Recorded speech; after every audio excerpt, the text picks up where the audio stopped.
Hello everybody and welcome back. Today we are continuing in Unit 4 and we are going over lesson number 3.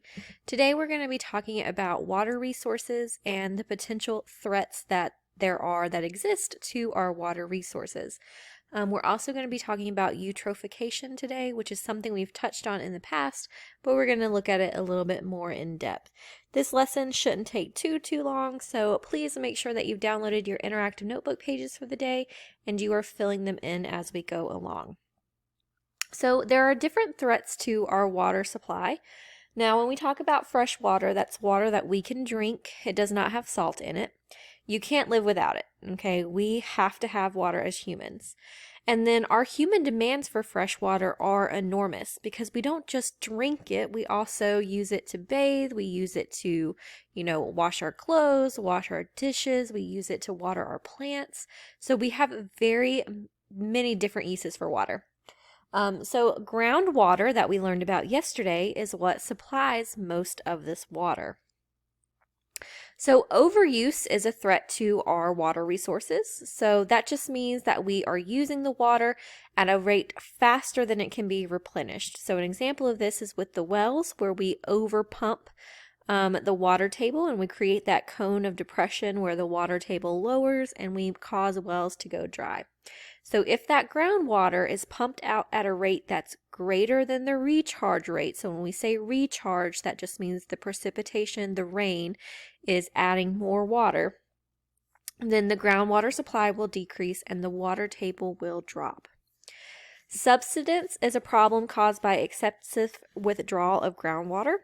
And basically, when we talk about subsidence, it's just the sinking of land. So anywhere where you have where there's like over pumping or we're taking too much water out of the ground, it can cause the ground to weaken and it can actually cause just this like total sinking of the area around where there's this over pumping. And here we have the Leaning Tower of Pisa.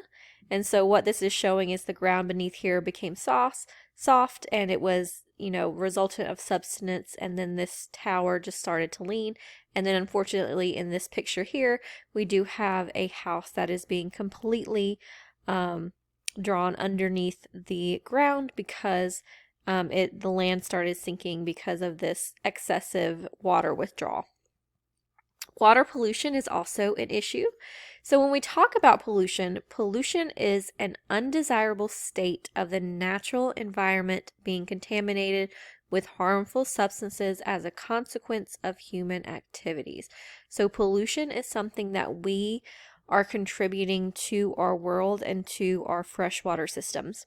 So when we think about pollution, there's plastic pollution, there's oil pollution, there's, trash pollution. All of this is from human activity. So pollutants are just substances that will disrupt the Earth's geochemical cycle. Oftentimes they are substances that will not degrade very well. So they'll not biodegrade, which means they won't go away. Plastic is one of those. Plastic is very persistent in the environment because it will not break down and it will not go away. So it just piles up and creates all of this nasty pollution. And we are very fortunate to live in a country where we have access to, or most people do have access to clean water. So there are two categories of water pollution we need to know about, and that's point source and non-point source. So a point source of pollution occurs when harmful substances are emitted directly into a body of water. So this picture on the top here with this pipe, it is emitting this like nasty sludge into the fresh water. That's a point source because we can point out exactly where it comes from. On the other hand, a non-point source delivers pollutants indirectly through transport or environmental change. So an example here is we have different farms. So we've got sewage over here in the city, and we've got some wastewater from the animals. We got some cropland with some fertilizers, and then here's a sewage treatment plant. All of these different areas contribute to pollution through runoff. So when it rains, all that pollution gets caught up in the rain and it gets washed into the waterway. This is a non-point source because we don't know exactly where the pollutions are coming from, because all the pollution from all these different sources get washed together to the same place.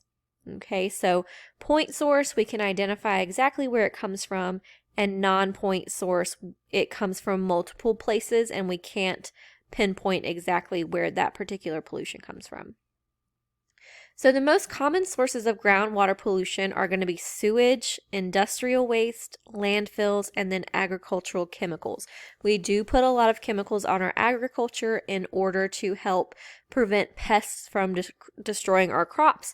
And we also use fertilizers for our crops as well so that they will grow. So what happens is that these pollutants will actually enter the ground above the water table, so they'll infiltrate through, but eventually they will be flushed downwards by the precipitation and they will get mixed into the groundwater. So in highly permeable, so unconfined aquifers, all the pollutants, including the raw sewage, can spread quickly. So remember, we talked about the difference between confined and unconfined aquifers together. And those unconfined aquifers are exposed on the top. So basically you just have your zone of aeration and then you have your zone of saturation below.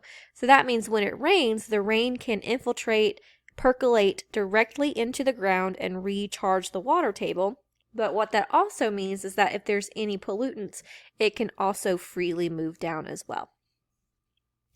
So chemicals can be also dissolved or transported with groundwater and are in the form of ions and molecules, so they can't be filtered out. So you can't see these with the naked eye. They're not something that you could just pull out with a filter. And then once the chemical contaminants have entered the groundwater, they cannot be easily removed. So anytime you flush any kind of chemical or into a freshwater system, it is very difficult to remove it.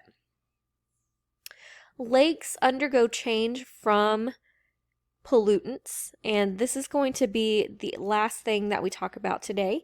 But basically, when we talked about non-point source pollution, we said that different chemicals from like farmland could come together and be washed down into a waterway. Well, what happens is that when we put fertilizer on our crops, there are a lot of nutrients in that fertilizer for photosynthetic organisms like plants. So what happens is when it rains and those nutrients get washed into a water area or like a lake or a freshwater system, those nutrients will then feed algae in the lakes. Okay, algae are photosynthetic and they love the fertilizers that get washed into the water. Well, what happens is basically the algae start to grow and grow and grow because they have a lot of nutrients. And again, these nutrients are technically pollution that come from our crops that have been washed away. So the algae love the nutrients and they grow and they grow and they grow. And so what happens is after they grow, naturally when they run out of those fertilizers, they start to die off. And when the algae starts to die, they have to be broken down. Okay, so the algae has to be decomposed, and there are bacteria that live in lakes that serve as natural decomposers. And what happens is that bacteria will do their job, and it will start to decompose the algae that has grown so much. But the bacteria have to have oxygen in order to do that. So what happens is the bacteria will actually use up the oxygen in the lake in order to decompose the algae. And because the oxygen is using, or because the bacteria is using up all the oxygen, it will lead to a decrease in oxygen in the water, which is not good because the organisms in the water need the oxygen to live. So long story short, we need to understand that fertilizers and chemicals from fertilizers getting washed into these freshwater lakes will lead to eutrophication, which is just a decrease in oxygen in the water. So let's just think about different ways that we can stop pollution and what ways we can conserve water. So when we talk about water conservation, there's something called gray water, which is water from sinks or rain that is used in landscaping. Basically, what that means is in order to conserve water, instead of, using fresh water every time you need it to like water your plants or something, you can just conserve your water. So maybe you wash the dishes or something, and then instead of letting it go down the drain, you can collect it and then use that to water your plants. You can set a timer and kind of time yourself in the shower and be cognizant of how much water you're using. And then there are just different ways that we can personally, on a personal level, make changes in our everyday life to help conserve water, because we do use an abundance of water and our demand for fresh water is always increasing. You can also upgrade water purification and management systems. So with new technology, water becomes more efficient and you actually would need to use less water for certain things. Like new dishwashers are like energy efficient. New washing machines that are on the market are energy efficient to where they won't use as much water to basically get the same result as older models. So I just leave you today with this thought to go ahead and brainstorm some things that you could potentially do to help conserve water on your own, and then think of things that we could do as a human population to help prevent water pollution as a whole, because it is important to our health and we have to have it in order to live. So guys, that's all I have for you today. Make sure your interactive notebook pages have been filled in. If you have any questions, let me know, and if not, I will see you in the next one.